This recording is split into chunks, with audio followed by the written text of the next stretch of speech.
I was at ease around Thelma. Everything was so sparing, natural, and choleric. Even simplicity seemed painted through the rooms, and, searching for comfort and company, I found something altogether fatal there. The walls, paneled in limpid, obsequious wood, gave off in the fire's warmth a fragrance reminiscent of hot summer hours in swamps. It was as though everything in the rooms and in the house had been mowed. A whiff of puritanical fury had settled on all inanimate things. And so I lifted the wings of my frock coat at the faint, nearly imperceptible shifts in the wood's grain, revealing disconsolate elegances, heads, triangular hoods, a delicate skull. As Thelma suggested, those are the thoughts of the woodcutter.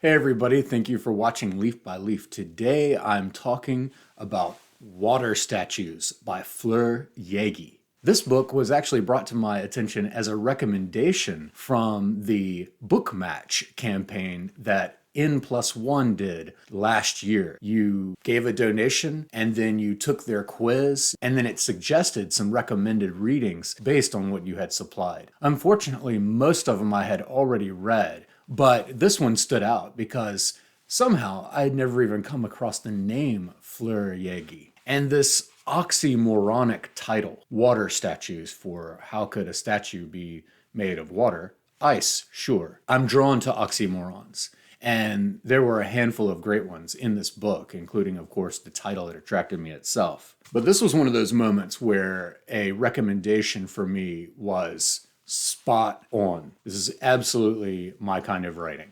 And it's a very, very thin little book, but there's a lot going on. And yet, all this busyness, all this movement and action is very quiet. Austere is an adjective that comes up a lot when people talk about the writing of Fleur Jaeggy. Sort of like that passage I quoted at the beginning of this video. The sentences in this book have movement and texture as fine as the chatter that we can see in the grains of wood. There is so much subtle rustling going on throughout this book that it's almost as if you can hear the pages whispering to themselves. I know this may sound hyperbolic or insane, but if you read this book for yourself, I guarantee you'll understand what I'm talking about. By the end of the book, I thought if water molecules could tell stories of the humans that are reflected on their shining surfaces, it would be something like Water Statues by Fleur Jaeggy. This is basically poetry that's set down into a hybrid form of libretto and novel. The result, with its abrupt shifts in perspective and place, alternating between a sort of internal voiceover and spoken word, has the style of a collage stitched together by a documentarian. And what's it about? Well, it's about Beeklum, this rich old guy who, ever since a young age, was a natural collector of things, and specifically of these marble statues that now float and bob around in the flooded basements of his home, hence the title Water Statues. The size and brevity of this book can give the impression of it being a sort of bagatelle, but I assure you that it achieves the same mastery of evocation as Anna Kavan, Jan Fosse, Tarjei Vesaus, and others of that ilk. It often gave me the impression of a fairy tale, and indeed there is a sort of legend that's at play here, and it's explicitly invoked a couple of times. That is the legend of the Flying Dutchman, the ship that was lost at sea and doomed to sail the seven seas for eternity. And so it's this legendary ghost ship, and they say that if you encounter it, it's a portent, it's an ill omen. It should be said, though, that even though there's a lot in this book going on around grief and solitude and ultimately death, it's not an active yearning of emotion. Somehow Jaeggy has taken these things that make us so human and should move us, and she has compressed them into the same inert material of the statues that are floating in Beeklam's basement. From early childhood, he'd been drawn to figurative imitations of grief and stillness. From childhood, he'd been a collector. Museums were in him. Statues were his playthings, a privilege of all who are born lost and start out from where they end. And this is just one small glimpse at the enigmatic writing that occurs in Jaeggy's work. I was often reminded of Clarice Lispector, and now that I've learned more about Jaeggy, I've seen that there are some affinities for mystics, for the metaphysical, for semiotics. But in Jaeggy, there's a lack of warm humanity. There's a lack of warmth. There's a lack of vibrancy. There's a lack of blood pulsing in the veins beneath real human flesh. Again, it's like she has taken the actions and thoughts and emotions of humans and turned them into figurative imitations. What Jaeggy is really after is solitude, silence, the absence of human activity. There is thus a wild sadness that appears and a silent tyranny. Quoting one of the characters in the book, there is a sort of puritanical inclination to turn an innocuous vision into a fairy tale. And yet there's absolutely something very peculiar and particular to Jaeggy's writing. As the writer Sheila Heti pointed out, Jaeggy once said in an interview, "One should be in one's own void. Void is silent, solitude, an absence of relationships. The void is a plant that must continually be watered."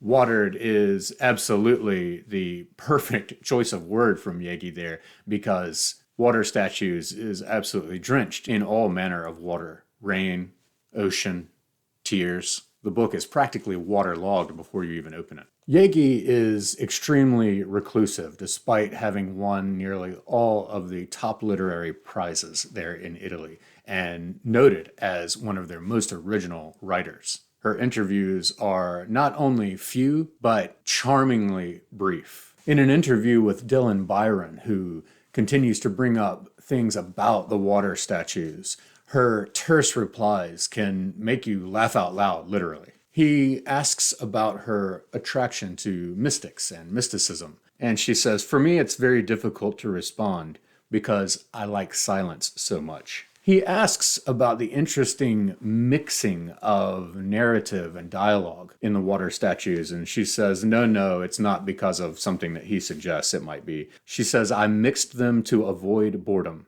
and to shift what I write." It's clear that she would rather not be conducting an interview and trying to answer someone's questions, but she appears to be a good sport about it in this interview with Byron, though some of her answers contradict themselves, and when asked about the art of writing, she'll say something like, "I don't care about writing at all." And so she gives the impression as a person of someone who doesn't really think much or understand very much. They're just simply letting moments sweep by. She all but says the past is irrelevant and the future is extremely brief because death will be here in a moment. But given the enigmatic writing that we encounter in the water statues, we know there's a lot going on. Or at least her beloved green typewriter Hermes has a lot to say when she sits down and starts tapping at its ancient keys. I lingered over the first page for what seems like longer than it took me to read the entire rest of this little book. But you get a lot of different things going on